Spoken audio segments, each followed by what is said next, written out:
कहानियाँ जो दिल छू ले, बस कुछ ऐसी ही कहानी लेकर आई हूँ मैं। आज मैं आपको सुनाने वाली हूँ मेरे अजनबी हमसफ़र।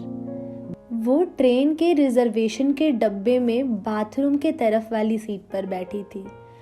उसके चेहरे से पता चल रहा था कि थोड़ी सी घबराहट है उसके दिल में कि कहीं टीटी ने आके पकड़ लिया तो। कुछ देर तक तो वो पीछे पलट पलट कर टीटी के आने का इंतजार करती रही। शायद सोच रही थी कि थोड़े बहुत पैसे देकर निपटारा कर लूंगी। देखकर तो यही लग रहा था कि जनरल डब्बे में चढ़ नहीं पाई, इसलिए इसमें आके बैठ गई। शायद ज्यादा लंबा सफर भी नहीं करना होगा। सामान के नाम पर उसकी गोद में रखा एक छोटा सा बैग दिख रहा था। मैं बहुत देर तक कोशिश करता रहा पीछे से उसे देखने की, शायद चेहरा दिख पाए, लेकिन हर बार असफल रहा। फिर थोड़ी देर बाद वो भी खिड़की पर हाथ टिकाकर सो गई और मैं भी वापस से अपनी किताब पढ़ने में लग गया। लगभग 1 घंटे के बाद टीटी आया और उसे हिलाकर उठाया। कहाँ जाना है बेटा? अंकल, लखनऊ तक जाना है। टिकट दिखाओ। नहीं है अंकल, जनरल का है, लेकिन वहाँ चढ़ नहीं पाई, इसलिए इसमें आकर बैठ गई। अच्छा, 300 रुपये का पेनाल्टी बनेगा। ओ अंकल, मेरे पास तो लेकिन 100 रुपये ही हैं। ये तो गलत बात है बेटा, पेनाल्टी तो भरनी पड़ेगी। सॉरी अंकल, मैं अगले स्टेशन में जनरल में चली जाऊंगी। मेरे पास सच में पैसे नहीं हैं, कुछ परेशानी आ गई, इसलिए जल्दबाजी में घर से निकल आई और ज़्यादा पैसे रखना मैं भूल गई। बोलते बोलते वो लड़की रोने लगी। टीटी ने उसे माफ़ किया और 100 रुपये में उसे लखनऊ तक उस डिब्बे में बैठने की परमिशन दे दी। टीटी के जाते ही उसने अपने आंसू पोंछे और इधर उधर देखा कि कहीं कोई उसकी ओर देखकर हंस तो नहीं रहा।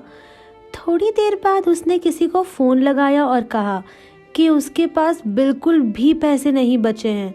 दिल्ली स्टेशन पर कोई जुगाड़ करा के उसके लिए पैसे भिजवा दे, वरना वो समय पर गांव नहीं पहुंच पाएगी।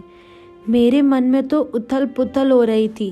न जाने क्यों उसकी मासूमियत देखकर उसकी तरफ खिंचाव सा महसूस कर रहा था। दिल तो कर रहा था कि उसे पैसे दे दूं और कहूं, तुम परेशान मत हो और रो मत, लेकिन एक अजनबी के लिए इस तरह की बात सोचना थोड़ा अजीब था।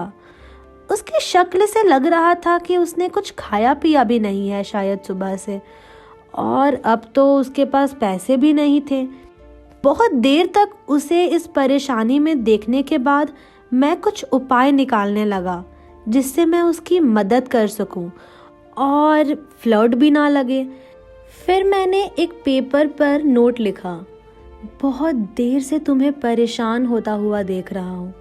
जानता हूँ एक अजनबी हम उम्र लड़के का इस तरह तुम्हें नोट भेजना बहुत अजीब होगा और शायद तुम्हारी नज़र में गलत भी, लेकिन तुम्हें इस तरह परेशान देखकर मुझे बेचैनी हो रही है, इसलिए ये 2000 दे रहा हूँ। तुम्हें कोई एहसान ना लगे, इसलिए मेरा एड्रेस भी लिख रहा हूँ। जब तुम्हें सही लगे मेरे एड्रेस पर मेरे पैसे वापस भेज सकती हो। वैसे मैं नहीं चाहूँगा कि तुम वापस करो। अजनबी हमसफ़र। एक चाय वाले के हाथों मैंने वो नोट उसे भेजवा दिया और उस चाय वाले को मैंने ये बताने बिल्कुल मना किया कि वो नोट मैंने भेजा है। नोट मिलते ही उसने 2-3 बार पीछे पलटकर देखा कि शायद कोई उसकी तरफ देखता नज़र आ जाए तो पता चल जाए कि ये नोट किसने भेजा है। लेकिन उसे नोट भेजने के बाद मैं मुंह पर चादर डालकर लेट गया। थोड़ी देर बाद चादर का कोना हटाकर देखा तो उसके चेहरे पर मुस्कुराहट महसूस की। लगा जैसे कई सालों से इस मुस्कुराहट का इंतज़ार था। उसकी आंखों की चमक ने मेरा दिल उसकी हाथों में जाकर थमा दिया। फिर चादर का कोना हटा हटा कर हर थोड़ी देर में मैं उसे देखकर जैसे सांसें ले रहा था। मुझे पता ही नहीं चला कि मेरी आंखें कब लग गई। जब आंख खुली तो वो वहाँ नहीं थी। ट्रेन दिल्ली स्टेशन पर रुकी थी और उस सीट पर एक छोटा सा नोट रखा था। मैं झटपट मेरी सीट से उठकर उस नोट को उठाने भागा। उस नोट पर लिखा था, थैंक यू मेरे अजनबी हमसफ़र, आपका ये एहसान मैं कभी नहीं भूलूंगी। आज गांव वाले धोखे से मेरे घर को नीलाम करने वाले हैं, जिसकी कागजात मेरे पास है। आपके वजह से शायद मैं अब समय पे घर पहुंच जाऊं और अपने घर को बचा लूं और मेरे बूढ़े माँ बाप को उनका घर वापस कर पाऊं। मैं आपकी कर्जदार हूं, जल्दी ही आपके पैसे लौटा दूंगी। उस दिन से उसकी वो आंखें और वो मुस्कुराहट जैसे मेरे जीने की वजह थी। हर रोज पोस्टमैन से पूछता था, शायद किसी दिन उसका कोई खत आ जाए।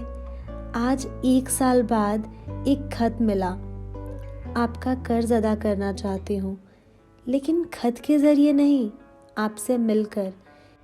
नीचे मिलने की जगह का पता लिखा है और आखिर में लिखा था, आपकी अजनबी हमसफ़र।